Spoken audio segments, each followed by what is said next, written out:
This is Wholehearted Women's Month edition, and we are on day 26 of the challenge. Today we're going to look at Acts 10. I really want to encourage you to read that chapter of the Bible, Acts 10. It speaks about Cornelius and the life of Cornelius. We can learn so much from Cornelius. It's pretty incredible. So let's have a look at Acts 10 verse 1 to 4 in the New Living Translation. It says this: in Caesarea there lived a Roman army officer named Cornelius. He was a captain of the Italian regiment. He was a devout, God-fearing man, as was everyone in his household. Absolutely love that. We can just stop there. He was a God-fearing man. And so in his whole household, they were God-fearing. What does that mean?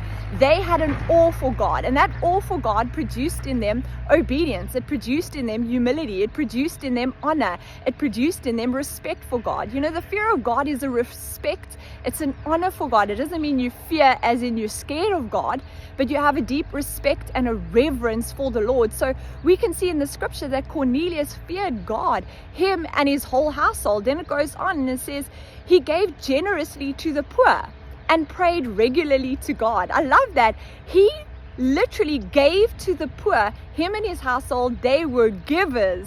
And not only that, they prayed earnestly to God. And it says this: one afternoon, about 3 o'clock, he had a vision in which he saw an angel of God coming toward him. Cornelius, the angel said. Cornelius stared at him in terror. What is it? He said.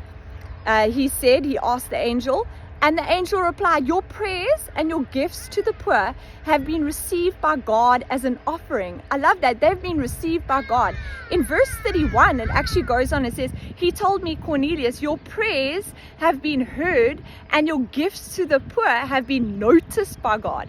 So his giving was noticed by God. His prayers were noticed by God. I love that. And it's such a challenge for you and I today, that we would be men and women that fear God, that have a deep respect, honor, and reverence for the Lord. And not only that, we'd be people that are givers and people that pray to the Lord, because this got God's attention, that the word actually says that God noticed this man, Cornelius, because of his prayers, because of his giving, because of his fear for the Lord. So that's my encouragement for us today, that we would fear God, that we would reverence him, that we would honor him, and that would in turn produce in us a humility. It would produce in us a obedience to the Lord, just like we see in Cornelius, and that we would be men and women devoted to prayer, that we would pray regularly, and also, just like Cornelius, that we be men and women that give to those